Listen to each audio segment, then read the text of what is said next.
Glory be to God. ദൈവത്തിന്റെ പരിശുദ്ധമായ നാമം വാഴ്ത്തപ്പെടുമാറാകട്ടെ. എന്നെ ശ്രവിക്കുന്ന എല്ലാ പ്രിയ ദൈവമക്കൾക്കും യേശു ക്രിസ്തുവിന്റെ നിസ്തുല നാമത്തിലുള്ള എന്റെ സ്നേഹാവദനങ്ങൾ.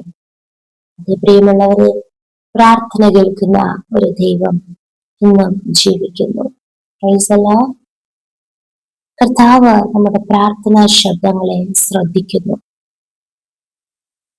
5-ാം സങ്കീർത്തനങ്ങൾ 1-ാം വചനത്തിൽ സങ്കീർത്തനക്കാരനായ ദാവീദ് പറയുന്നു, യഹോവേ, എന്റെ വാക്കുകൾക്ക് ചെവി തരണമേ, എന്റെ ധ്യാനത്തെ ശ്രദ്ധിക്കണമേ. ആമേ. നമ്മുടെ കണ്ണുനീരിന്റെ ശബ്ദത്തെയും ദൈവം കേൾക്കുന്നു. നാം വായി തുറന്ന് പ്രാർത്ഥനയിൽ സംസാരിക്കുന്ന ഓരോ വാക്കുകൾക്ക് കർത്താവ് ചെവി തരുന്നു. നാം ചിലപ്പോൾ ആമേൻ പുറത്ത് സംസാരിക്കുവാൻ കഴിയാതെ ഹന്നായെ പോലെ ധ്യാനത്തോടും കണ്ണുനീരോടും മനോവ്യസനത്താൽ നിറഞ്ഞ് നമ്മുടെ ഉള്ളിന്റെ ഉള്ളിൽ നാം പ്രാർത്ഥിക്കുമ്പോഴും കണ്ണുനീരിന്റെ ശബ്ദത്തെയും ധ്യാനത്തെയും കർത്താവ് ശ്രദ്ധിച്ച് നമുക്ക് വേണ്ടി നമ്മുടെ പ്രാർത്ഥന ശബ്ദം കേട്ട് അത്ഭുതങ്ങളെ ചെയ്യുന്ന ദൈവമാണ്. Price the Lord. നമ്മുടെ കർത്താവിനുമായ യേശു ക്രിസ്തു പ്രാർത്ഥിക്കുന്ന ഒരു വ്യക്തിയായിരുന്നു. പ്രാർത്ഥിക്കുന്ന മനുഷ്യനായ ആമേൻ. സ്തോത്രം. 3.5 വർഷക്കാലം ഈ ഭൂമിയിൽ ശുശ്രൂഷ സമയത്തായിരുന്നു. പലപ്പോഴും യേശു കർത്താവ് രാത്രി മുഴുവനും പ്രാർത്ഥനയിൽ കഴിച്ചു പോകുന്നു എന്ന് നാം വായിക്കുന്നു. അമ്മ തന്റെ മരണത്തിൽ നിന്ന് രക്ഷിക്കാൻ കഴിവുള്ള ദൈവത്തോട് ഉറച്ച കണ്ണുനീരോടും നിലവിളിയോടും അപേക്ഷയും അഭയാചനയും കഴിച്ചു വന്ന എബ്രായരുടെ ലേഖനം 5-ാം അധ്യായത്തിൽ നാം വായിക്കുന്നു. അങ്ങനെയാണെങ്കിൽ ചുരുക്കം പറഞ്ഞ ദൈവത്തിന്റെ മക്കളായ ആമേൻ. സ്തോത്രം സ്തോത്രം. യേശുവിനെ അറിയുന്ന ആമേൻ, യേശുവിന്റെ രക്തത്താൽ വീണ്ടെടുക്കപ്പെട്ട ആമേൻ, ദൈവത്തിന്റെ മക്കളെന്ന് അവകാശപ്പെടുന്ന, ദൈവത്തിന്റെ പ്രിയ മക്കളെന്ന് അവകാശപ്പെടുന്ന നാം ഓരോരുത്തരും പ്രാർത്ഥിക്കുന്നവരായി മാറണം എന്ന് ദൈവം നമ്മെ കുറിച്ച് ആഗ്രഹിക്കുന്നു. Price the Lord. അവൻ ഇന്ന് പരിശുദ്ധാത്മാവ് നമ്മെ ഉണർത്തിയ ഒരു വേദഭാഗം വായിക്കാം. അപ്പോസ്തലനായ പൗലോസ് കൊലോസ്യ സഭയ്ക്ക് എഴുതിയ ലേഖനം 4-ാം അധ്യായം അതിന്റെ 2-ാം വചനം. പ്രാർത്ഥനയിൽ ഉറ്റിരിപ്പിൻ, സ്തോത്രത്തോടെ അതിൽ ജാഗരിപ്പിൻ. Colossians chapter 4 verse 2. Devote yourselves to prayer, being watchful and thankful. Amen. അപ്പോൾ പ്രാർത്ഥനയിൽ ഉറ്റിരിക്കണം എന്ന് പറഞ്ഞാൽ ഡിവോട്ട് യുവർ സെൽസ് എന്ന് പറഞ്ഞാൽ അവൻ പ്രാർത്ഥനയ്ക്ക് വേണ്ടി നാം നമ്മെ തന്നെ അവൻ വിധേയപ്പെടുത്തി നാം അതിൽ തന്നെ ശ്രദ്ധയോടെ പ്രാർത്ഥിക്കുന്നവരായി നാം മാറണം. Price the Lord. ഹല്ലേലൂയ.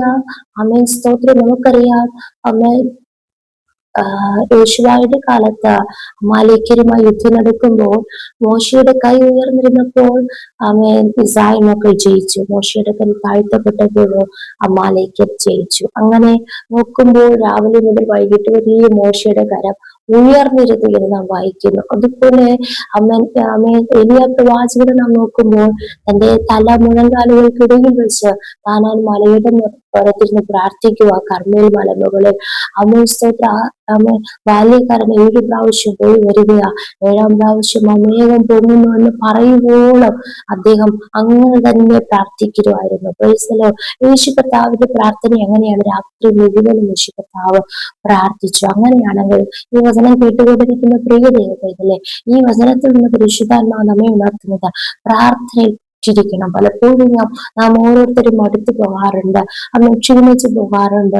അമ്മൻ ഇതുവരെ ലഭിച്ചില്ലല്ലോ അമ്മൻ എന്ന് ഓർത്ത് സംശയിക്കാറുണ്ട്. അല്ലെങ്കിൽ ഇത്രയും ഞാൻ പ്രാർത്ഥിക്കും, ദൈവന്റെ പ്രാർത്ഥന കേൾക്കുന്നുണ്ടോ, എനിക്കൊരു മറുപടിയും കേൾക്കുവാൻ കഴിയുന്നില്ല, ദൈവശബ്ദം കേൾക്കുവാൻ കഴിയുന്നില്ല, എന്നോട് ദൈവം സംസാരിക്കുന്നില്ല എന്ന് പറഞ്ഞ് നാം നിർത്തി വെച്ചിരിക്കുകയാണോ? ഹല്ലേലൂയ. നാളുകൾ കർത്താവ് വീണ്ടും നമ്മോട് സംസാരിക്കുന്നു. Devote yourselves to prayer. പ്രാർത്ഥനയ്ക്ക് വേണ്ടി നമ്മുടെ സമയത്തെ, നമ്മുടെ ആരോഗ്യത്തെ, നമ്മുടെ ഓരോ കാര്യങ്ങളെ ക്രമീകരിച്ച് നാളുകളിൽ പ്രാർത്ഥനയിൽ ഉറ്റിരിക്കാം. കർത്താവ് നമുക്ക് വേണ്ടി വലിയവ ചെയ്യും. എന്നാൽ എങ്ങനെ പ്രാർത്ഥിക്കണം? സ്തോത്രത്തോടെ അത് ജാഗരിക്കണം. ഇംഗ്ലീഷിൽ സ്തോത്രത്തോടെ എന്ന് പറയുമ്പോൾ താങ്ക്ഫുൾനെസ്സിനെയാണ് പറയുന്നത്. നന്ദിയുള്ളവരായി അത് ജാഗരിക്കുമെന്ന് പറയുമ്പോൾ വാച്ച്ഫുൾ, അതായത് പ്രാർത്ഥനയിൽ ഉണർന്നിരിക്കണം. നാം എന്തിനു വേണ്ടിയാണ് പ്രാർത്ഥിക്കുന്നത്? ഏത് വിഷയത്തിന് വേണ്ടിയാണ് പ്രാർത്ഥിക്കുന്നത്? അതിനെങ്ങനത്തെ മറുപടിയാണ് ആവശ്യമായുള്ളത്? അത് ദൈവത്തിന് പ്രസാദകരമായ പ്രാർത്ഥനയാണോ എന്നൊക്കെ ഒരു ബോധ്യവും ഒരു ഉണർവും നമുക്ക് തന്നെ ഉണ്ടായിരിക്കണം. Price the Lord. ഹല്ലേലൂയ. ഒരു കാഴ്ചപ്പാട് നമുക്ക് ഉണ്ടായിരിക്കണം. Price the Lord. അതുപോലെ നമ്മൾ പുറമെ ഉറങ്ങി മയങ്ങിയുമുള്ള പ്രാർത്ഥനയല്ല, ഉണർവുള്ളവരായി ആത്മാവിൽ നിറഞ്ഞുകൊണ്ട് എരിവോടുകൂടെ നാം പ്രാർത്ഥിക്കണം, ഉത്സാഹത്തോടെ പ്രാർത്ഥിക്കണം. അവൻ സ്തോത്രം മറ്റുള്ളവർ നിർബന്ധിക്കുന്നത് കൊണ്ടല്ല, മനസ്സോടെ നാം പ്രാർത്ഥിക്കണം. ഹല്ലേലൂയ. ഈ നാളുകളിൽ താങ്ക്ഫുൾനെസ്സോടുകൂടെ പ്രാർത്ഥന തിരിക്കുമ്പോൾ തന്നെ അടുത്ത ആവശ്യങ്ങൾ ഉടനെ പറഞ്ഞ് നമ്മുടെ ആവശ്യങ്ങളൊക്കെ പറഞ്ഞു തീർത്തിട്ട് നിർത്തുന്നതല്ല പ്രാർത്ഥന.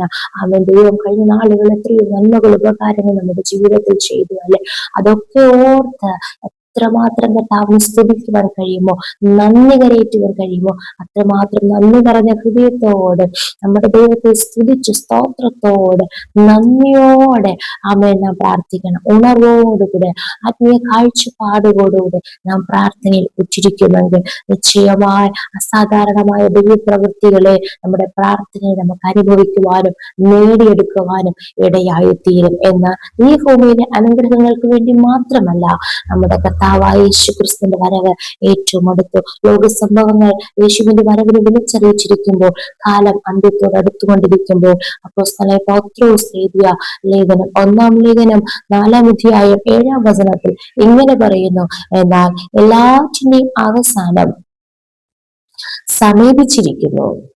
ആകയാൽ പ്രാർത്ഥനയ്ക്ക് സുബോധമുള്ളവരും നിർമ്മതരുമായിരിക്കും. അതിന്റെ തൊട്ടു മുൻപിലുള്ള വചനത്തിൽ ഒരു ന്യായവിധി ഒരുങ്ങിയിരിക്കുന്നു. Price the Lord. ജീവികളെയും മരിച്ചവരെയും ന്യായം വിധിപ്പാൻ ഒരുങ്ങിയിരിക്കുന്നവന് അവർ കണക്ക് ബോധിപ്പിക്കേണ്ടി വരും. ആമേൻ. Praise the Lord. ഹല്ലേലൂയ. അത് ആരാണ് കണക്ക് ബോധിപ്പിക്കേണ്ടി വരുന്നത്? ആമേൻ. സ്തോത്രം.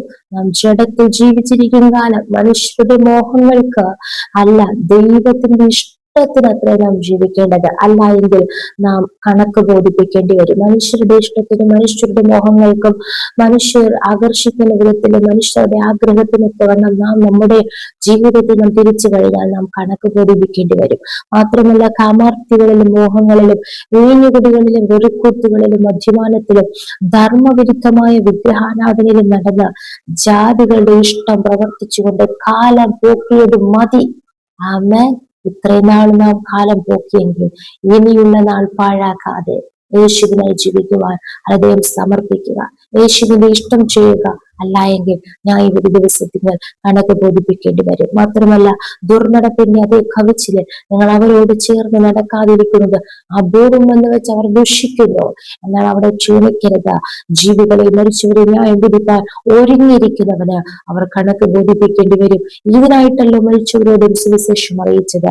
അവർ ജഡസംബന്ധമായി മനുഷ്യരെ പോലെ വിധിക്കപ്പെടുകയും ആത്മാവ് സംബന്ധമായി ദൈവത്തിനൊത്തവണ്ണം ജീവിക്കുകയും ചെയ്യേണ്ടതിന് തന്നെ. അതുകൊണ്ട് എന്നാൽ എല്ലാറ്റിന്റെയും അവസാനം സമീപിച്ചിരിക്കുന്നു. കാരണം നാം മനുഷ്യരുടെ മോഹങ്ങൾക്ക് എപ്പോഴും അനുസരിച്ച് നടക്കുവാൻ കഴിയത്തില്ല. മദ്യപാനങ്ങളിലും വെറുക്കൂത്തുകളിലും ദൈവമില്ലാത്ത പ്രവൃത്തികൾക്കും അടിമത്വങ്ങൾക്കും പാപസ്വഭാവങ്ങൾക്കും എപ്പോഴും അങ്ങനെ കാലം പോക്കി ജീവിക്കാമെന്ന് ആരും കരുതണ്ട. എല്ലാറ്റിന്റെയും അവസാനം സമീപിച്ചിരിക്കുന്നു. അതുകൊണ്ട് നാം ചെയ്യേണ്ടത് പ്രാർത്ഥനയ്ക്ക് സുബോധമുള്ളവരായിരിക്കണം, നിർമ്മതരായിരിക്കണം. ഇംഗ്ലീഷിൽ 1 Peter chapter 4 verse 7, the end of all things is near, therefore be alert. Amen.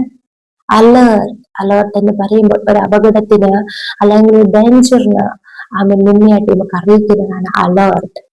അപ്പോൾ പ്രാർത്ഥന എന്ന് പറയുന്നത് ഒരു അലേർട്ടാണ്. ന്യായവിധി വരുന്നു, യേശുവിന്റെ വരവേറ്റവും അടുത്തു, ഒരുങ്ങിക്കൊള്ളുക. അതിന് പ്രാർത്ഥന ആവശ്യമാണ്. B alert and of sober mind. Sober mind എന്ന് പറയുമ്പോൾ അതായത് ഉണർന്നിരിക്കുന്ന അവസ്ഥ, അല്ലെങ്കിൽ വിജിലന്റ് ആയിട്ടിരിക്കുന്ന അവസ്ഥ, നിർമ്മതരായിരിക്കുന്ന അവസ്ഥ. Therefore be alert and of sober mind so that you may pray. Hallelujah. അപ്പോൾ പ്രാർത്ഥിക്കണമെങ്കിൽ എപ്പോഴും ഈ ചിന്ത അകത്തുണ്ടായിരിക്കണം. നാം ഈ ഭൂമിയിലുള്ളവരല്ല, നാം സ്വർഗീയ പൗരന്മാരാണ്. നമ്മുടെ പൗരത്വം സ്വർഗത്തിലാണ്. അവിടെ നാം പ്രവേശിക്കണമെങ്കിൽ ഇവിടെ വർജിക്കണം. അമേൻ വേർപെട്ട് ജീവിക്കണം, വിശുദ്ധിയോടെ ജീവിക്കണം. ജാതികളുടെ ഇഷ്ടത്തിന് മനുഷ്യരുടെ മോഹങ്ങൾക്കുമല്ല, ദൈവ ഇഷ്ടമെന്തെങ്കിലും തിരിച്ചറിഞ്ഞ് മനസ്സുപുരിക്ക് രൂപാന്തരപ്പെടണം. ശരീരത്തെ ജീവനും വിശുദ്ധിയും ദൈവത്തിന് പ്രസാദികളും യാഗമായി സമർപ്പിക്കണം എന്നൊക്കെ ഒരു അലേർട്ടും സോബർ മൈൻഡും നമുക്കുണ്ടായിരിക്കണം. അതെങ്ങനെ ലഭിക്കും? പരിശുദ്ധാത്മാവിനെ നമ്മൾ തന്നെ സമർപ്പിച്ചു കൊടുക്കുക. അപ്പോൾ ആ ഒരു അനുഭവം നമുക്കുണ്ടായിരിക്കും. അങ്ങനെ നമുക്ക് പ്രാർത്ഥിക്കുവാൻ കഴിയും. ഈ വചനങ്ങളാൽ ദൈവം നമ്മെ ഏവരെയും അനുഗ്രഹിക്കുമാറാകട്ടെ. നമുക്ക് ഒരുമിച്ച് പ്രാർത്ഥിക്കാം. നല്ല ദൈവ സ്വർഗ്ഗസ്ഥ പിതാവേ, അനുഗ്രഹിക്കപ്പെട്ട ദിവസത്തിൽ അങ്ങ് ഞങ്ങൾക്ക് നൽകിയ നല്ല ആലോചനയ്ക്കായി നന്ദി കർത്താവേ. വചനപ്രകാരം ഞങ്ങളെ തന്നെ സമർപ്പിക്കുന്നു. ഈ നാളുകളിൽ അങ്ങ് ആഗ്രഹിക്കുന്നത് പോലെ അങ്ങയുടെ ഇഷ്ടം ചെയ്ത് അങ്ങയുടെ ഹിതം ചെയ്ത് ജീവിക്കുക. ഞങ്ങളെപ്പോഴും പ്രാർത്ഥനയിൽ ഉച്ചരിക്കുക. സ്തോത്രത്തോട് അത് ജാഗരിപ്പാൻ ഹല്ലേലൂയ നിർമ്മതരായി കർത്താവേ സ്തോത്ര സുബോധമുള്ളവരായിട്ട് പ്രാർത്ഥനയിൽ മുന്നേറുവാൻ കർത്താവെ സഹായിക്കണം. യേശുവേ, ഞങ്ങളുടെ പ്രാർത്ഥന ശബ്ദം കേൾക്കുന്ന, ഞങ്ങളുടെ ധ്യാനത്തെ ശ്രദ്ധിക്കുന്ന, ഞങ്ങളുടെ കണ്ണുനീരിനെ കാണുന്ന അറിയുന്ന, ഞങ്ങളുടെ നൊമ്പരങ്ങളെ അറിയുന്ന കർത്താവ് കൂടിയുണ്ടെന്നുള്ള ഉറപ്പോടുകൂടെ അപ്പാ സ്തോത്ര പ്രാർത്ഥനയിൽ ഉച്ചരിപ്പാൻ. എന്നാൽ അത് മാത്രമല്ല, കർത്താവ് യേശു ക്രിസ്തുവിന്റെ മടങ്ങി വരവ് ഏറ്റവും അടുത്തത് കൊണ്ട് ഞങ്ങളുടെ പ്രാർത്ഥനയിൽ സുബോധമുള്ളവരായി നിർമ്മതരായി കർത്താവേ സ്തോത്രം എപ്പോഴും പ്രാർത്ഥിക്കുവാൻ, ഇടവിടാതെ പ്രാർത്ഥിക്കുവാൻ, മടുത്തു പോകാതെ പ്രാർത്ഥിക്കുവാൻ, വിശ്വാസത്തോടെ പ്രാർത്ഥിക്കുവാൻ, അങ്ങ് ഞങ്ങളെ പ്രാർത്ഥന അവനെ നിറയ്ക്കുന്നതിനായി സാധിക്കും. താഴ്ത്തികൾ സമർപ്പിക്കുന്നു യേശുവിന്റെ വികാരമുള്ള നാമത്തിൽ തന്നെ. ആമേൻ, ആമേൻ, ആമേൻ. May God bless you all.